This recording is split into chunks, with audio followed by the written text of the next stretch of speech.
Hey, what's up everyone? Alex here. So today is going to be the 94th opening that I'd like to share with you, which is the Hamilton opening. So this is one of the officially named openings in the usual applications that you might find and in Othello Quest or Reversatile. So let's run through the sequence. I would say that this is more for White's response or White to initiate this opening, but at the same time, as this is a continuation from the Rocket opening for Black's variation, which is not common to begin with.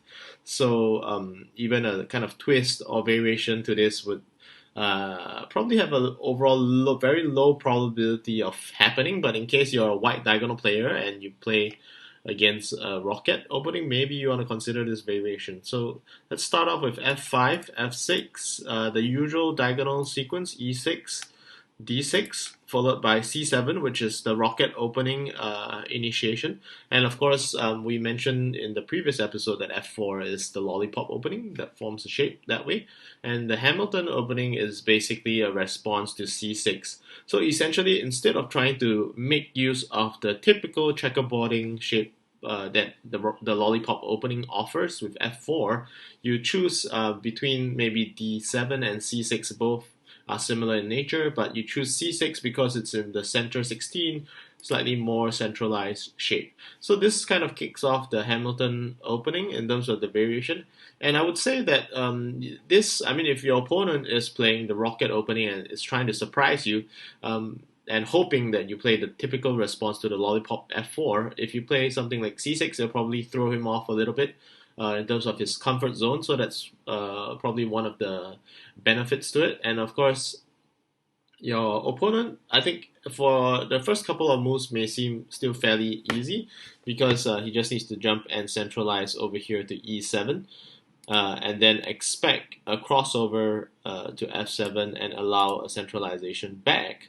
So this seems nice for black on the offhand, but at the same time, white is able to play towards the edge and make it a very kind of edge play oriented opening at the same time. So I would say that if you're strong in edge play and you want to throw your opponent off, this opening variation could be useful against the rocket opening users. But to begin with, again, not many people actually use the rocket opening. So I would say that this is probably an opening that is not going to happen that often. So yeah, if you like this particular variation, you can probably explore it and see whether it's playable. For myself, I haven't really explored it as much as I would have liked because I rarely use the white diagonal opening, let alone playing against somebody who uses the rocket opening against me. So I think this is like doubly less frequent to occur as an opening, but it's still useful to kind of note that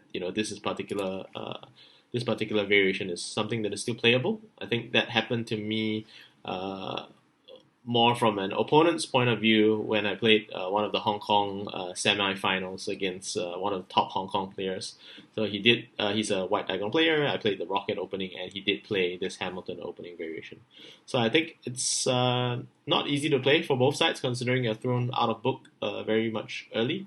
So yeah, if you like to use your basic skills to navigate the opening and any given Othello game, yeah, give it a shot. Thank you very much for joining me, and I'll see you at the next one. Goodbye.